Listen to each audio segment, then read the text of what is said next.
नमस्कार दर्शक बंधु 1.5 वर्ष अंगनवाड़ी केन्द्र है बंद जहाँ गोटे बड़ खबर आसी अंगनवाड़ी कर्मी और सहायिका भूणी मान तेज 1.5 वर्ष अंगनवाड़ी केन्द्र बंद तेज कौन रही संपूर्ण अपडेट्स व खबर जानापी वीडियो को प्रथम शेष पर्यटन देखा सहित वीडियो को लाइक कमेंट शेयर करूँ और प्रथम कर चैनल विजिट करते चैनल को सब्सक्राइब करूँ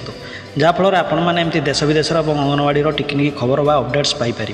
तेज दर्शक केन्दुझर जिला पाटणा ब्लॉक टांगरपड़ा पंचायत बालीबंध अंगनवाड़ी केन्द्र को शुक्रवार दिन पूरा पूर्वाह्न मजिस्ट्रेट लीलावती नायक उपस्थित गेट्र ताला भांगी अंगनवाड़ी केन्द्र को प्रशासन खोली तेज बालीबंध ग्रामर युवती कि महिला गाँ अंगनवाड़ी केन्द्र कर्मी रही दाबी 1.5 वर्ष धरी पाटणा ब्लॉक बालीबंधर अंगनवाड़ी केन्द्र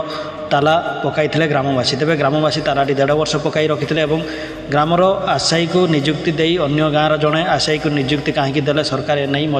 प्रश्नवाची सृष्टि तेज अंगनवाड़ी कर्मी नियुक्ति पाई प्रतिवाद कर अंगनवाड़ी केन्द्र को चाबी पकाई ग्रामवासी उत्तेजना को आखिरे रखी ग्राम एक platoon police force Patna BDO Manas Kumar Dandapat घटगाँ एसपीडीओ विजय कृष्ण महापात्र और शिल्पी कल्पना दोरा और पाटणा थाना अधिकारी मानस कुमार महाकुड़ उपस्थित अंगनवाड़ी केन्द्र खोला 1.5 वर्ष पर तेज गाँव चाकरी न दे बाहर चाकरी देथिबारु वर्तमान यही परिस्थिति सृष्टि तेज दर्शक बंधु आपण कही रखुँ गाँव में सेमती शिक्षागत योग्यता नथिबारु जीपीर आ जड़े महिला चाकरी पाई तेज यहाँ देखिए ग्रामवासी 1.5 वर्ष अंगनवाड़ी केन्द्र बंद रखी तेज गतकाली अंगनवाड़ी केन्द्रटी खोला अच्छी संपूर्ण भाव खोली